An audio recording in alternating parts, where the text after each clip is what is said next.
If you want the fastest road-going 911, well, that's simple. Buy the Turbo S. But if you want to be the fastest out on track,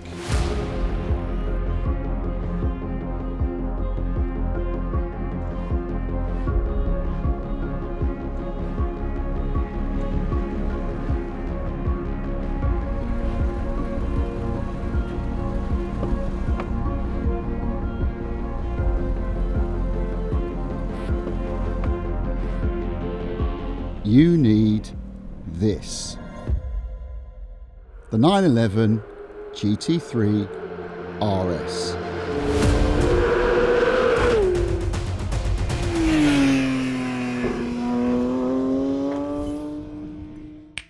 Remember to head over to PistonHeads.com after watching this video to research and buy your next car.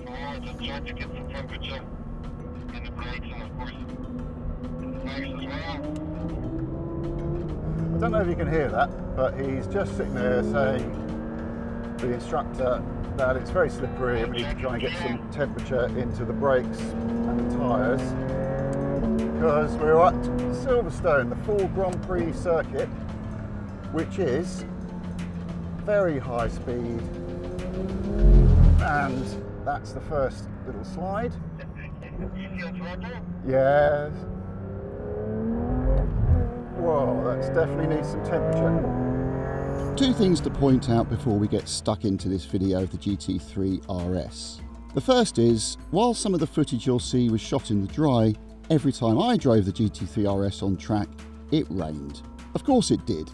It's Silverstone in late September, and the Michelin Cup 2 tyres just wouldn't grip on the shiny Silverstone tarmac, which meant that on the few laps we were out there, it was mainly about concentrating on not crashing. So if I'm a little bit less chatty than usual, well, that's why. The second thing to note from a continuity point of view is you'll see the colour of the cars changing all the time. Now, this isn't us messing with your mind, it's simply that the timings were tight and we just had to make use of whichever car was available at the time. Right, so with that housekeeping dealt with, let's crack on. Okay, we're going to have a quick walk around the car, but I'm not going to go into every single element in superb detail, but I'm going to just run through the key bits of it, because there's so much about this car and it looks so naughty. And the reason why it looks so naughty is because it's all about generating downforce. The GT3 RS produces 860 kilograms of downforce at 180 miles an hour, which is 3 times more than the standard 992 GT3 and twice as much as the previous 991 generation of the car. So, one of the first things to start off with, centrally mounted radiator. Porsche's philosophy is race to road, and this is the first time it's ever been here on a series production 911. But the point of it is, normally you'd have radiators in the side here and also a little one there, but now we've just got this central radiator, and that leaves the side parts here open for aerodynamic use. So now we've got aerodynamic devices that sit behind there and are moving, flaps that are moving to guide the air. And this is really important because the weight or the aerodynamic loadings on a 911 need to be 70 at the rear, 30 at the front. And by being able to create more downforce at the front means you can have a bigger rear wing because you can have more downforce at the rear. So the whole thing works in unison, and it's why we've got such a massive rear wing and also that peak level of downforce. The splitter is pretty much the same as the standard GT3, a few little tweaks on there, but then moving around the side of the car, we've now got the air blades here which are guiding air around the wheels to stop drag. And obviously being a GT3 RS, we've got the vents at the top of the wings to remove air pressure from around the wheel. And then here, this crucial bit here, this is venting. Now, we talked about the aerodynamic devices at the front, so air's coming in there. The wishbones themselves, like on a Formula car, an open wheel Formula car, are teardrop shaped. So the wishbones are now aerodynamic devices in their own right, and those are producing up to 40 kilograms of downforce just from the wishbones, and all that air is venting down here and then guided down the side of the car. But hang on, we go back a little bit. So that radiator, so that's the hot cooling air coming out of there from obviously the engine, and that is going up and over here. Now normally it would go to the back of the car to the air intake for the engine. Now you don't want that because hot air isn't very dense, hasn't got much oxygen in it, you want as cooler air as possible. So all that air, all the hot air from there, is being guided by the vanes on the nostrils way down the side of the car, and then these aerodynamic devices here stop the air going back towards the centre of the car, which is what it naturally wants to do. So all the hot air is going down the side of the car, leaving cool air, feeding into the engine intakes to give it maximum power. And they say that can be worth up to 15 horsepower. Next, so these aren't intakes of the engine and they're not cooling ducts, these are purely aerodynamic devices, but not to produce downforce. What they do is reduce drag, because the air in there is accelerated through and then comes out behind the wheel here, again more cutouts at the back, and that's just purely there to take drag away from the car, because obviously with all these aerodynamic devices it was going to be quite a draggy thing. Then the rear wing, the massive rear wing, look at it, like that's my arm.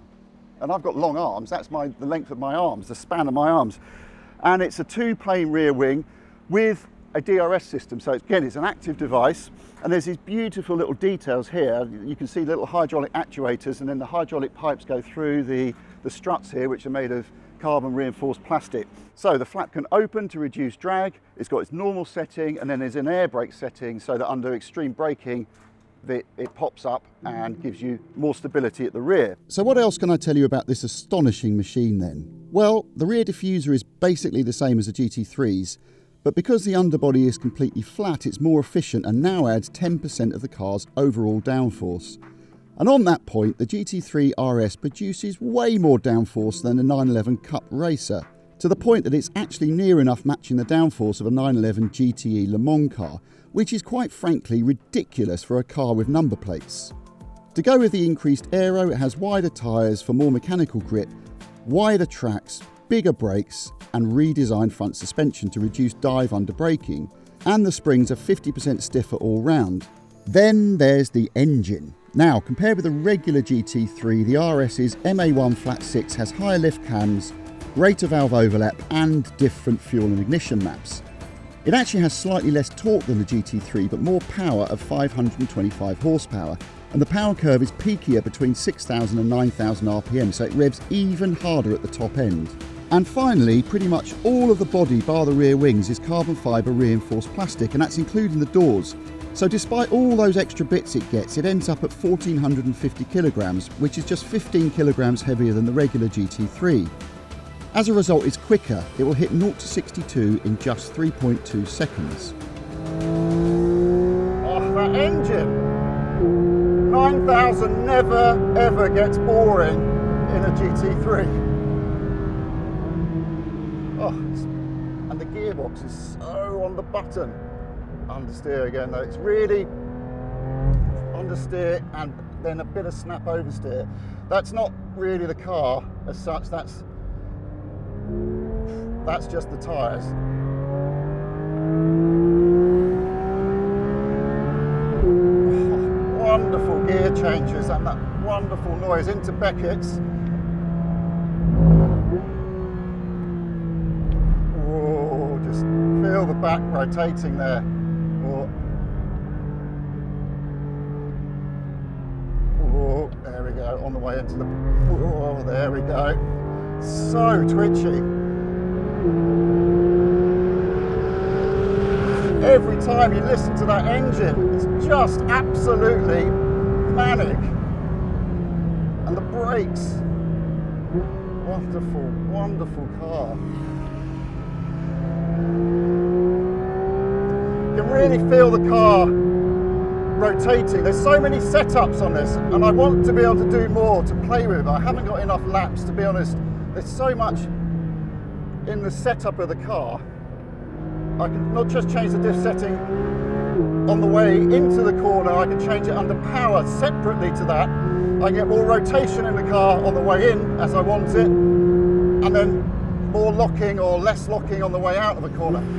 But I can also change the suspension settings for the rebound and the compression, front and rear, and I can do all that from the steering wheel, which I know I really want to be able to do, but to be honest, to do that, to talk to you and not stuff this car on a greasy, wet track, I'm not gonna, there's points where you just sit there and go, do what you can do. Under braking, oh, there we go, that's it, oh, there we go. Once again, I've outbraked myself twice into the Luffield complex. What I really like about this car, and I've talked to Andreas about this, is the fact that It feels like the steering has even more feel than a regular GT3. It's not a racing car as such, but you do feel every little movement of the car. Just as the car goes into understeer, you can just sense the car scrubbing across the tarmac of the front tyres. Comes through the steering wheel, so you're not caught out. There's nothing visual about driving this car. It's all through the seat of your pants. There we go, a little bit of understeer there, and then a little bit of oversteer there. What an experience to drive a GT2, even if it is in damp, slightly tricky, mildly terrifying conditions. Absolute pleasure. I was going to let you hear the full gravity and the majesty of that sumptuous 4-litre flat 6. But yeah, that's it. That's our lap's over, unfortunately. It's such an impressive thing. But also, I just feel like it'd be lovely to have some time in the car to really get to know it, have a bit more grip, because I just think the tyres aren't really quite working. It's Cup 2s, not Cup 2Rs, but they're still, even there, just really struggling to get the kind of feel or the temperature into the tyres. But then the guys at Porsche have been saying Silverstone in these slippery or these slightly wet conditions is more slippery than a lot of the circuits they use. For whatever reason, the tarmac is just not giving up the grip it should. But we made it, we didn't crash, that's a good thing. To prove it wasn't just me finding things a bit twitchy out there, but really just to show you what the GT3 RS can do in the hands of a true expert, here are some hot laps with Porsche's brand ambassador and GT racing legend, Jörg Bergmeister. Now, Jörg is genuinely one of the nicest guys you could meet, but also immensely talented. But don't just take my word for it, feast your eyes on this. Yeah, it's definitely not the perfect tyre for the competition. I'm struggling to subscribe. It's getting better and better. But yeah, it's made for dry track.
to get across just how much faster the GT3 RS is than the regular GT3, while I was out on track I was following a Porsche Pro driver and he was getting all crossed up. The car was snapping sideways in a big way and he was having to make more than a few massive saves.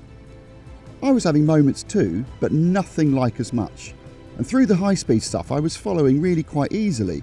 Well, that had me thinking my talent behind the wheel was finally proven, but this was a short-lived burst of hubris. It was only when we got back to the pits it dawned on me that the car I was following was a GT3, not a GT3 RS. An already brilliant car driven by a professional racing driver, and yet the RS in my hands was simply in a different league. Jörg Bergmeister summed it up best. After our hot laps I said to him, "Jesus Jörg, you're really sweating."